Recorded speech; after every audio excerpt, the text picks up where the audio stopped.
ഈശോമിശിഹായ്ക്ക് സ്തുതിയായിരിക്കട്ടെ. എസെക്കിയേലിന്റെ പുസ്തകം 41-ാം അധ്യായം. അവൻ എന്നെ ദേവാലയത്തിൽ വിശുദ്ധ സ്ഥലത്തേക്ക് കൊണ്ടുവന്നു. അവൻ അവിടുത്തെ കട്ടിളപ്പടികൾ അളന്നു. അവയുടെ ഓരോ വശത്തിൻ്റെയും വീതി 6 മുഴമായിരുന്നു. പ്രവേശന കവാടത്തിന്റെ വീതി 10 മുഴമായിരുന്നു. അതിന്റെ പാർശ്വഭിത്തികൾ 5 മുഴം വീതമായിരുന്നു. അവൻ വിശുദ്ധ സ്ഥലത്തിന്റെയും നീളം അളന്നു. 40 മുഴം, വീതി 20 മുഴം. പിന്നെ അവൻ അകത്ത് കടന്ന കട്ടിളപ്പടി അളന്നു.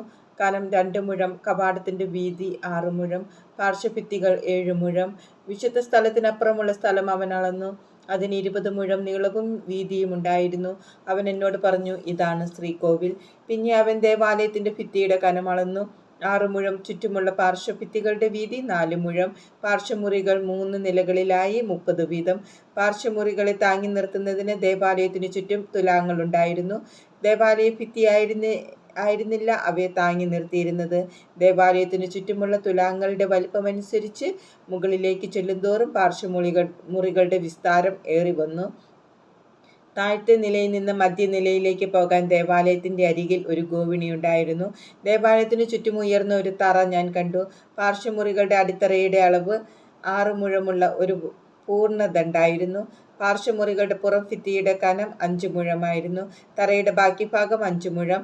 ദേവാലയത്തിന്റെ ചുറ്റുമുള്ള തറയ്ക്കും അങ്കണത്തിലെ മുറികൾക്കും ഇടയിൽ ചുറ്റും 20 മുഴം വീതിയിൽ സ്ഥലമുണ്ടായിരുന്നു. പാർശ്വമുറികൾ ഒഴിച്ചിട്ടിരുന്ന തറയിലേക്കാണ് തുറന്നിരുന്നത്. ഒന്ന് വടക്കോട്ടും മറ്റേത് തെക്കോട്ടും. തറയുടെ വീതി ചുറ്റും 5 മുഴമായിരുന്നു. പടിഞ്ഞാറ് ദേവാലയത്തിന്റെ അങ്കണത്തിന് അഭിമുഖമായി നിൽക്കുന്ന കെട്ടിടത്തിന്റെ വീതി 70 മുഴമായിരുന്നു. അതിന്റെ ചുറ്റുമുള്ള ഭിത്തിക്ക് 5 മുഴം കനവും 90 മുഴം നീളവും. അവൻ ദേവാലയം അളന്നു. അതിന് 100 മുഴം നീളം. അങ്കണവും ഭിത്തികൾ ഉൾപ്പെടെ കെട്ടിടവും കൂടെ 100 മുഴം നീളം.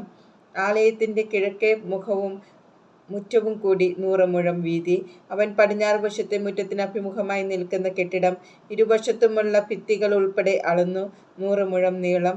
അകത്ത് വിശുദ്ധ സ്ഥലത്തും ശ്രീകോവിലിനും പുറത്ത് പൂമുഖത്തും തറ മുതൽ കിളിവാതിലുകൾ വരെ ചുറ്റും പലകയടിച്ചിരുന്നു.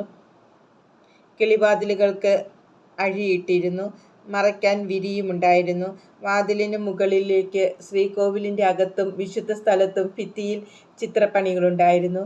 കെരൂബുകളും ഈന്തപ്പനകളും 2 കെരൂബുകളുടെ മധ്യേ ഒരു ഈന്തപ്പന എന്ന ക്രമത്തിൽ ചിത്രീകരിക്കപ്പെട്ടിരുന്നു. ഓരോ കെരൂബിനും 2 മുഖം വീതമുണ്ടായിരുന്നു. ഒരു വശത്തെ ഈന്തപ്പനയുടെ നേരെ മനുഷ്യമുഖവും മറുവശത്തെ ഈന്തപ്പനയുടെ നേരെ സിംഹക്കുട്ടിയുടെ മുഖവും തിരിഞ്ഞിരുന്നു.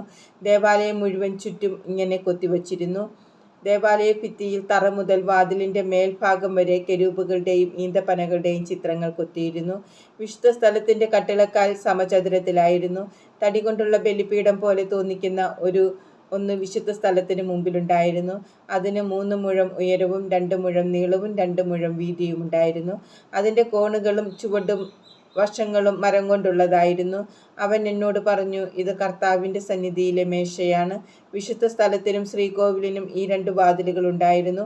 വാതിലുകൾക്ക് തിരിയുന്ന ഈ 2 പാളികളും ഉണ്ടായിരുന്നു. ഭിത്തികളിലെന്ന പോലെ കെരൂബുകളുടെയും ഈന്തപ്പനകളുടെയും ചിത്രം വിശുദ്ധ സ്ഥലത്തിന്റെ വാതിലുകളിലും കൊത്തിയിരുന്നു. പൂമുഖത്തിന് മുൻവശത്തായി മരം കൊണ്ടുള്ള ഒരു വിതാനമുണ്ടായിരുന്നു. പൂമുഖത്തിന്റെ ഇരുവശങ്ങളിലും അഴിയടിച്ച കിളിവാതിലുകളും ഈന്തപ്പന ചിത്രങ്ങളും ഉണ്ടായിരുന്നു.